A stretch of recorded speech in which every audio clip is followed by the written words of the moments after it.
करता है इस उम्मीद से कि बहाली निकलेगा। बहाली निकलता है। लोग पहले पोस्टल ऑर्डर खरीद करके फॉर्म भरते थे, आजकल डिमांड ड्राफ्ट मांगता है। डिमांड ड्राफ्ट दे करके ऑनलाइन पैसा जमा करा करके फॉर्म भरते हैं, बहाली का इंतजार करते हैं कि परीक्षा होगा और नौकरी मिलेगी। एक तो परीक्षा होती नहीं है, इतना बड़ा धंधा बन गया है ये कि विद्यार्थियों से पैसा वसूल लो और कह दो कि एग्जाम रद्द हो गया है। मान लीजिए खुदा न खास्ता एग्जाम अगर हो भी जाए तो प्रश्न पत्र आपको मिले, आप बनाना शुरू कीजिए तो धीरे से पता चलेगा। कान में कोई कहेगा दूर पर दवा कठिन मेहनत करे छे, सेट भे गए हैं सब सीट बीत गए। बोलिए होता है कि नहीं होता? तो क्या हमारे भीतर प्रतिभा नहीं है? हमको अवसर ही नहीं मिल रहा है, हमारी संभावनाओं को ही मार दिया जाता है। अगर हमको भी अवसर मिले, हमको भी संभावना मिले तो बिहार भी बीमारू नहीं सबसे सुचारू राज्य के रूप में स्थापित हो सकता है।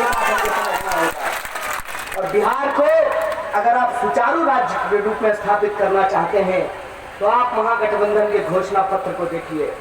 हम लोग सभी जाति, सभी धर्म, सभी वर्ग के लोगों को ध्यान में रख करके इस संकल्प पत्र को तैयार किया है। और हम कह रहे हैं कि हम रोजगार देंगे लोगों को, वृद्धा पेंशन में वृद्धि करेंगे। और जो नियोजित शिक्षक हैं, एक के स्कूल में 3 तरह के मास्टर साहब आए बाप। एगो गणित पढ़ने वाला अस्थायी मास्टर साहब, एगो गणित पढ़ने वाला अस्थायी मास्टर साहब नियोजित, और एगो अतिथि शिक्षक। क्यों भाई ऐसा कैसे हो सकता है? मान के चलो 2 लोग कराए पारे छे खेत में, एगो के देबो 100 रुपया, दूसरे के देबो 20 रुपया। या इन अन्याय नहीं छे? तो हमरा बात बतवा, गाड़ी चल रहा है, बैलगाड़ी में 2 बैल हो छे, एगो बैल के बेसी खिला देबो, एगो बैल के कम खिलेबो, चलते बैलगाड़ी। एगो बैल बैठ जेते तो एगो बैलगाड़ी लग जाए। इसीलिए हम लोग कहते हैं कि समान काम का समान वेतन लागू करना पड़ेगा, चाहे वो अस्थायी शिक्षक हो, नियोजित शिक्षक हो, या फिर वित्त रहित स्कूलों और कॉलेजों में पढ़ाने वाले शिक्षक हैं, उनको अस्थायी करना पड़ेगा। ये सवाल हम लेकर के आए हैं। हम जो प्रश्न उठा रहे हैं उसके बारे में कुछ लोग कहते हैं कि ये तो बातें हैं, नहीं कहे छे भीतर घाल सहदेवे न जानता। जाको रही भावना जैसी, प्रभु मूर्त देखी 3 तैसी। वो 2 करोड़ हर साल नौकरी देने का बात करके ठग लिए हैं, तो उनको लगता है कि हम लोग भी झूठ बोल रहे हैं। जिसकी जैसी भावना रहेगी उसको वही नजर आएगा ना। वो कहते हैं कि रेवेन्यू कहां से लाइएगा, वहीं से जहां से आप हेलीकॉप्टर उड़ा रहे हैं। उत्तर पैसा बाबू घर से नहीं हो, जमीन पे हेलीकॉप्टर उड़ा रहे हैं। कहां से पैसा आ रहा है? कहां से पैसा लाते हैं? सरकार को खर्च करने की प्राथमिकता बदलनी होगी। देश की जनता गरीब और नेताजी के लिए 8.5 करोड़ का विमान नहीं चलने वाला है। हमने पैसा लिया तो हमने पर फुटानी नहीं चलने वाला है। इस बात को हमको बदलना पड़ेगा। सरकार अगर अपनी प्राथमिकता बदल ले तो जनता के लिए कल्याण का काम किया जा सकता है। और मैं आपको बता दूं, बिहार जैसे राज्य में सबसे बड़ी समस्या क्या है? सबसे बड़ी समस्या ये है कि एस्टीमेट का घोटाला होता है। एस्टीमेट माने कि 2 मिनट में समझा दीजिए। देखिए मंच है ना, मान लीजिए इस मंच को बनाने में 20,000 रुपया खर्च मिला है, ऐसे उदाहरण के लिए बोल रहे हैं। और स्थानीय कार्यकर्ता को अगर ये पता चले कि इसका पैसा राज्य कार्यालय से आने वाला है तो 20,000 का बिल 40,000 लगा देते हैं। इसको कहते हैं एस्टीमेट का घोटाला। जितने पैसे में ऑफिस में 2 कुर्सी खरीदी जाती है, उतने पैसे में ऑफिस में 100 कुर्सी खरीदी जा सकती है। आप कभी भी किसी भी योजना का एस्टीमेट उठा करके देख लीजिए, आपको पता चल जाएगा कि कितना बड़ा घोटाला हो रहा है।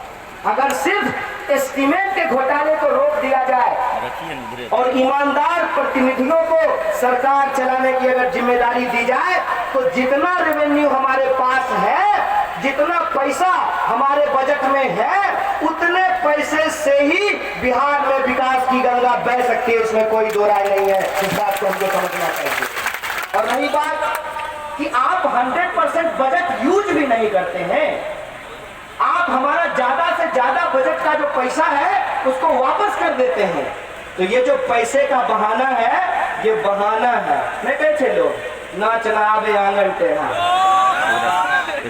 सरकार चलवे के लूल है तो दूसरा के दुर्ची दुर्ची कह रहे थे। भाई साहब और आप तमाम नागरिकों से मैं ये कहना चाहता हूँ कि जुमलेबाजी, बकवास बहुत कुछ हो चुका है। बिहार की जनता के सामने ये बहुत बड़ा अवसर है कि अगर वो चाहे तो बिहार में बदलाव करे। और बिहार में बदलाव करना इसलिए जरूरी है कि पूरी दुनिया में नौजवानों के सामने बेकारी एक विकराल रूप धारण कर चुका है।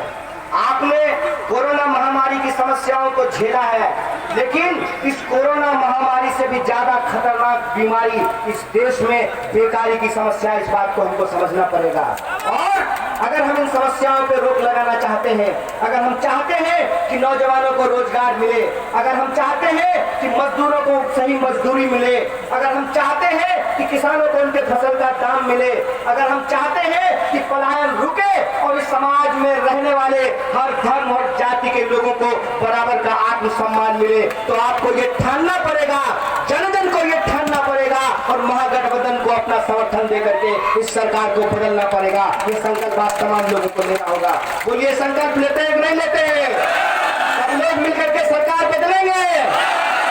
तो जन जन ने ये ठाना है, नया बिहार बनाना है, महागठबंधन को जिताना है। इसी बात के साथ मैं आप तमाम लोगों से यह अपील करते हुए कि अगर मतदाता ही कार्यकर्ता बन जाए और जो सुधीजन, जो नागरिक इस सभा में उपस्थित है, अगर इनका यह जोश, इनका यह समर्थन, इनकी यह